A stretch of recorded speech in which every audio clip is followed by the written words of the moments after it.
जेठानी को जेब में रखती हूँ।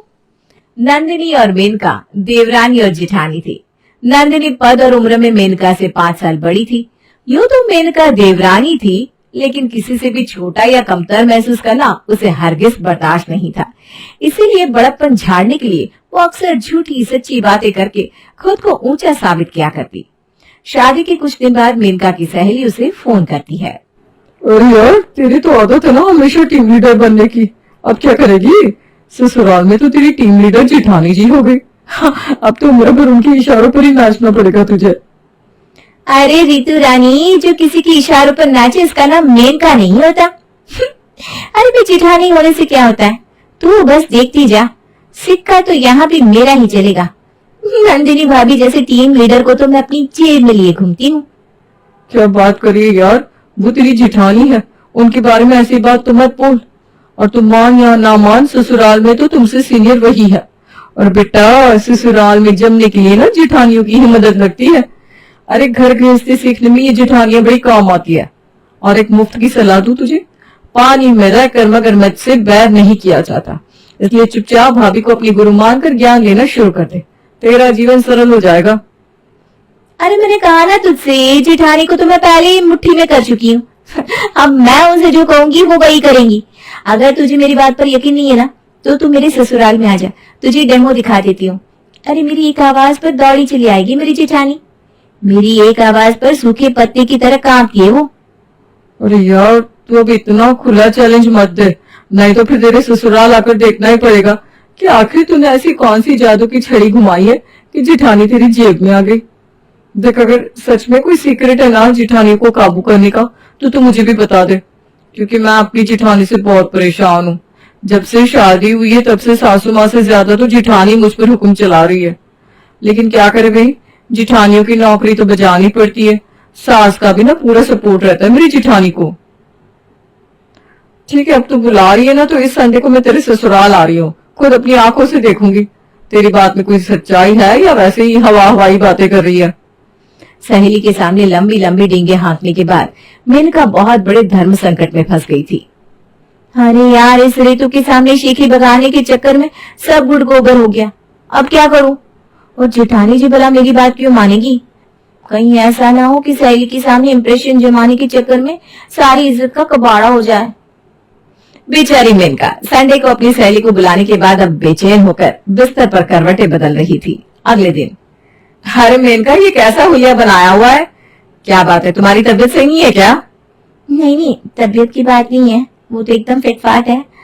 बस रात में सो नहीं पाई, उसी के कारण चेहरे पर सूजन दिख रही है। अरे भाई, रात को क्यों नहीं सो रही हो तुम? ख्याल रखो अपना, अभी भी थोड़ा टेंशन में दिखाई दे रही हो। क्या बात है, सब ठीक है ना? नहीं, शादी में ऐसी क्या चिंता सता रही है तुम्हें कि रातों की नींद गायब हो गई है? मेनका जेठानी के पैर पकड़कर कहती है, भाभी, मैं इसलिए परेशान हूँ क्योंकि कल मेरी सहेलियां मुझसे मिलने आने वाली है। अरे तो ये तो बहुत खुशी की बात है, उसमें इस तरह रिएक्ट करने जैसी क्या बात है? भाभी, मैंने अपनी सहेलियों के सामने बहुत बड़ी बड़ी गप मारी है कि मेरी और मेरी जेठानी की बहुत अच्छी से जमती है, इसलिए अगर मेरा कोई रिश्तेदार आता है तो रसोई की सारी जिम्मेदारी मेरी जेठानी संभालती है। चाय नाश्ता खाना सब मिल जाता है मेहमानों को एकदम समय से, मुझे तो कभी चिंता ही नहीं करनी पड़ती। अब मैं अपनी सहेली को क्या कहूंगी? प्लीज भाभी, आज मेरी इज्जत का सवाल है, आप मदद करेंगी ना? अरे तो वही तो मैं भी जानना चाहती हूँ ना, कि बस तुम्हारी सहेलियों के लिए चाय नाश्ता बनाना है, इतनी सी बात है ना? जी भाभी। अरे ठीक है, बना दूंगी, इसमें इतना ओवर रिएक्ट क्यों कर रही हो? चलो उठो मेरे पैरों पर से। भाभी, मैं सच में कहती हूँ, आप औरत नहीं हो। अरे बोली नहीं, आप औरत, आप तो त्याग की मूर्ति हो, बलिदान का दूसरा नाम हो आप तो। अरे बस बस बस भाई, मैं हो गई कन्विंस, इतनी बड़ी बड़ी फेंकने की जरूरत नहीं है। रविवार के दिन, भाभी आपको याद है ना, आज मेरी सहेली आने वाली है, प्लीज अच्छा सा स्नैक्स चाय और कॉफी बनाकर सर्व कर देना। आप कर दोगी ना प्लीज? हाँ बाबा, कर दूंगी, लेकिन फिर से मेरे पैर पकड़ने मत लग जाना। कर दूंगी। दोपहर के समय मेनका की सहेली रितु उसकी 2 और सहेलियों को लेकर उसके ससुराल पहुंच जाती है। अरे यार प्लीज जल्दी से बढ़िया वाली चाय पिलवा दे, पहले ही तेरे घर पहुंचते पहुंचते बड़ी थकान हो गई है। अरे क्यों चिंता कर रही है, अभी मैं अपनी जिठानी को आवाज लगाती हूँ, तुरंत भागती हुए आएंगी तुम्हारे लिए चाय नाश्ता लेकर। अच्छा, हमें भी तो दिखा कि जिठानी को तूने कैसे काबू में किया हुआ है। लगाना आवाज। मेनका अपनी जिठानी को आवाज लगाती है। भाभी, मेरी सहेलियां आई हैं, थक गई हैं, प्लीज चाय नाश्ता लगा दोगी? अरे आ गई तुम्हारी सहेलियां, चलो बहुत अच्छा है। कैसे हो तुम लोग, सब ठीक है ना? यहाँ आने में कोई परेशानी तो नहीं हुई ना? जी भाभी, सब अच्छा है, कोई परेशानी नहीं हुई। आप बताइए, आप कैसी हैं? ये मेनका आपको ज्यादा परेशान तो नहीं करती ना? अरे नहीं नहीं, बिल्कुल नहीं, ये तो बहुत अच्छी लड़की है। अच्छा तुम लोग बैठो, मैं अभी आती हूँ। सहेलियों को बिठाकर मेनका रसोई में जेठानी के पास जाती है। भाभी लाइए, मैं आपकी मदद कर देती हूँ। अरे नहीं नहीं, पहली बार तुम्हारी सहेली आई है, तुम जाओ उनके साथ बैठो, मैं लाती हूँ ना बनाकर। मेनका आकर अपनी सहेलियों के साथ बैठ जाती है और जेठानी अकेली ही रसोई में नाश्ता और चाय तैयार करने लगती है। ऐसा करती हूँ, नाश्ते में 1-2 डिश और बना देती हूँ, खुश हो जाएगी बेचारी। कितने पैर पकड़कर विनती कर रही थी। अब बस अगर चाय पकौड़ा लेकर जाऊंगी तो अच्छा नहीं लगेगा। ऐसा करती हूँ, चीज रोल भी बना देती हूँ, फटाफट बन जाएंगे। देवरानी को प्यार दिखाने के लिए जेठानी पकोड़े और चीज रोल बनाकर मेनका के पास ले जाती है। ये लो मेनका, आराम से खाओ, किसी और चीज की जरूरत हो तो बता देना। अरे भाभी, आप भी आइए, बैठिए हमारे पास। अरे नहीं नहीं, तुम लोग बातें करो, मैं अपना काम निपटा लेती हूँ। देवरानी को उसकी सहेलियों के पास छोड़कर नंदिनी वापस आकर घर के कामों में जुट गई थी। मेनका की सहेलियां चली जाएंगी तब पूछूंगी नाश्ता कैसा बना था। ये लोग तो बिना कुछ बोले चुपचाप खा रही है। तो फिर कैसा लगा मेरा जादू? अरे भाई, हम है, समझी तुम लोग? कहा था ना, नंदिनी जैसी को तो मैं अपनी जेब में लिए घूमती हूँ। अब तो मानना ही पड़ेगा भाई, साबित करके दिखा दिया तूने तो। अच्छा एक बात बता, इतनी आसानी से तो बोतल में आई नहीं होंगी, फिर तूने किया क्या? देखो, इतनी आसानी से कोई भी तुम्हारी मुट्ठी में नहीं आता। अगर किसी को भी अपनी मुट्ठी में करना हो तो सबसे पहले उसकी 2-4 कमजोरियों का पता करो और फिर उन कमजोरियों का नाम लेकर उससे चाहे जो भी करवा लो, हंसते हंसते कर देगा वो। अरे यार, तू तो बहुत बड़ी खिलाड़ी निकली, मुझे तो पता ही नहीं था कि तू इतनी पहुंची हुई चीज है। अरे बस, मेरे साथ रहोगी ना तो ऐसे ही ऐश करोगी। और भी कुछ सीखना हो तो तुम मुझसे कांटेक्ट कर सकती हो। सहेलियों के जाने के बाद मेनका फिर से जेठानी के पैर पकड़ लेती है।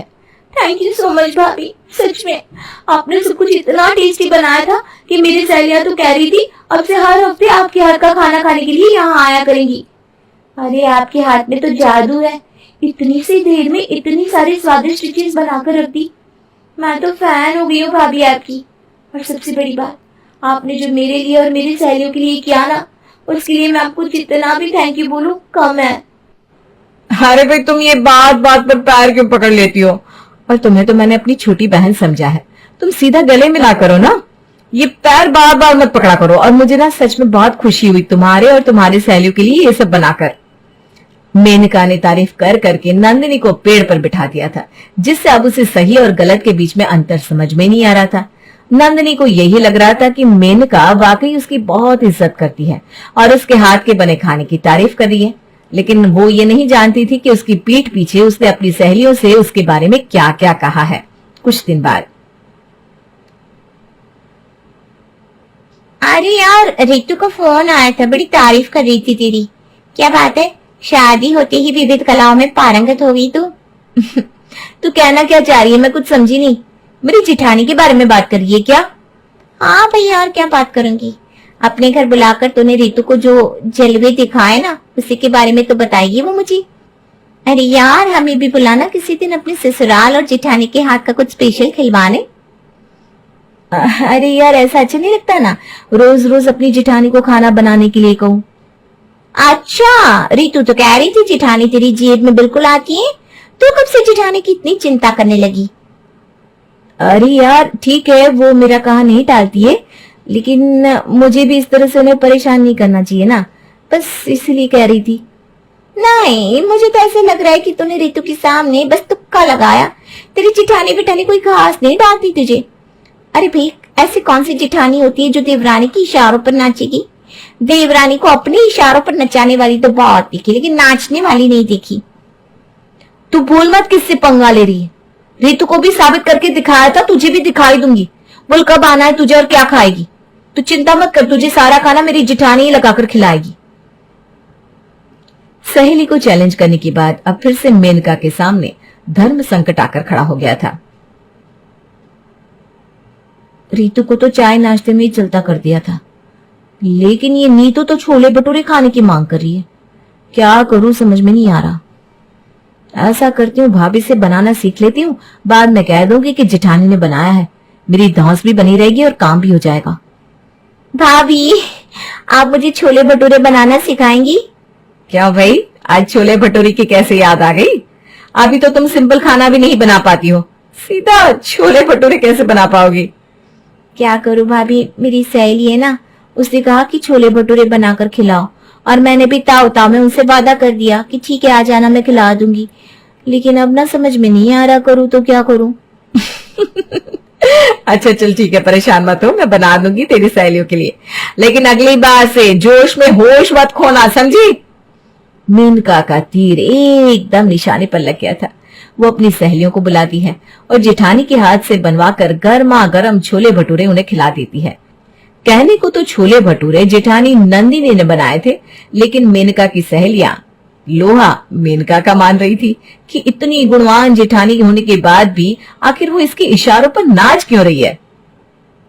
ठीक बने ना छोले भटूरे? कोई कमी हो तो बता दो। मैं ना अब भी जेठानी को एक बार डांटूंगी तो सही से बनाने लग जाएंगी। अरे नहीं नहीं, डांटने की जरूरत नहीं है, बहुत ही बढ़िया बना है।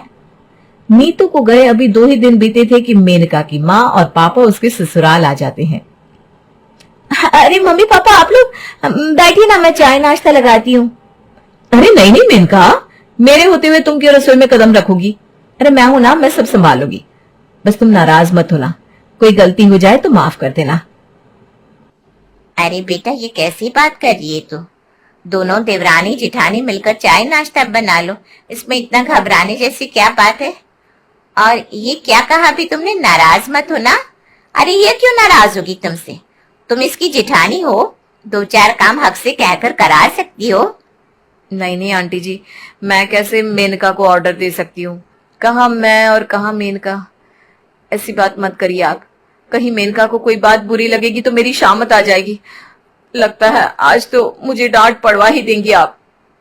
मेनका के मम्मी पापा जेठानी नंदिनी की बात सुनकर बड़े हैरान परेशान थे। उन्हें समझ में नहीं आ रहा था कि आखिर यहाँ चल क्या रहा है। लगता है भाभी का आज मजाक का मूड है। क्या भाभी, क्या बोलती चली जा रही हो आप? क्यों, क्या हुआ? तुम्हें अच्छा नहीं लगा क्या? तुम ही तो सबसे कहती हो ना कि मैं थर थर कांपती हूँ तुम्हारे सामने, तुम्हारी एक आवाज पर खाना बनाकर टेबल पर लगा देती हूँ। और क्या कहा था तुमने? हाँ, जिठानी को तो तुम जेब में रखती हो, यही ना? तो फिर अब ऐसे क्यों दिखा रही हो जैसे कुछ जानती नहीं हो? अब मुझे माफ कर दो भाभी, मेरा वो मतलब नहीं था, वो मैं तो। चुप कर नालायक कहीं की। नंदिनी बेटा, तुम बताओ क्या बात है, पूरी बात बताओ तो पता चले कि आखिर हुआ क्या है। जब से ये शादी करके आई है, बहाने से मेरे पास आती है, मेरे सामने हाथ पैर जोड़ती है और फिर मुझे अपनी सहेलियों और रिश्तेदारों के लिए खाना बनाने के लिए कहती है। मैं भी इसे छोटी बहन समझकर मदद कर रही थी, लेकिन आज पता चला कि ये तो बड़ी दोगली है। मेरे सामने मेरी तारीफ करती है और मेरी पीठ पीछे अपनी सहेलियों के सामने मुझे अनाप शनाप बोलकर मेरा अपमान करती है। आप ही बताइए आंटी जी, अच्छाई का यही सिला होता है क्या? बेटा, जब तेरा फोन आया और तूने अर्जेंट पे मिलने के लिए बुलाया, मैं तभी समझ गई थी जरूर कुछ ना कुछ बड़ी बात है, इसीलिए हम आनंद फानंद में यहाँ पहुंचे। तेरी एक एक बात सही है बेटा, तूने ज्यादा लाड प्यार देकर इसे सर पर बिठा लिया, इसलिए इसने तेरे साथ ऐसा सुलूक किया। तो बिल्कुल भी चिंता मत कर, इसे तो मैं ऐसा सबक सिखाऊंगी ना कि ससुराल वालों को सम्मान करना फटाफट सीख जाएगी।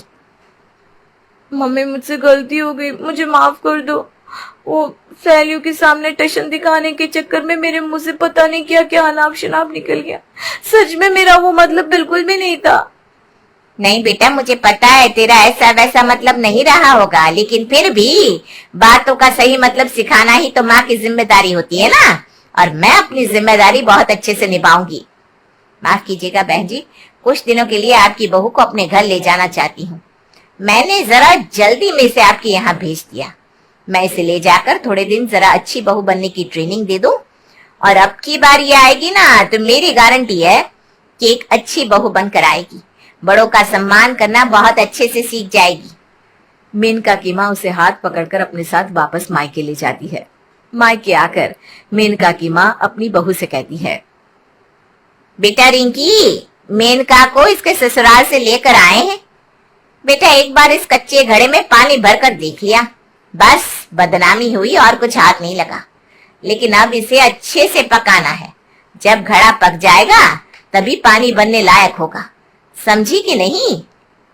अच्छी तरह से समझ गए माँ जी।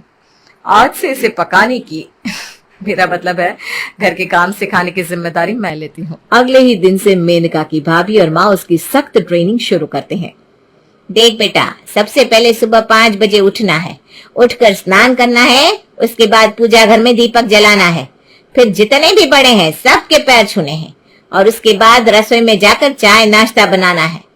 और हाँ, तेरी भाभी को तो पहले से सब आता ही है, तुझे सीखना है। इसलिए तीनों टाइम का खाना, बर्तन, साफ सफाई आज से सब तू ही करेगी। अरे मम्मी, एक दिन में इतना काम कौन करता है? मुझसे नहीं होने वाला। बेटा तेरे जैसी लड़कियां जितना काम में व्यस्त रहती है, परिवार के लिए उतना ही अच्छा होता है। खाली रहेगी तो फिर से कोई खुराफात आएगी दिमाग में। बेचारी मेनका की हालत मायके में ससुराल से भी कई गुना बदतर हो गई थी। पूरा पूरा दिन वो घर के काम करती, सारे मसाले पीस कर तैयार करती, एक मील में 2-3 तरह का खाना बनाती। कुल मिलाकर अगले 2 महीने मेनका इतना काम करती है कि हर काम में एक्सपर्ट हो जाती है। मेनका के सारे काम सीख जाने के बाद उसकी ससुराल में वापसी होती है। लेकिन अब मेनका पूरी तरह बदल चुकी थी।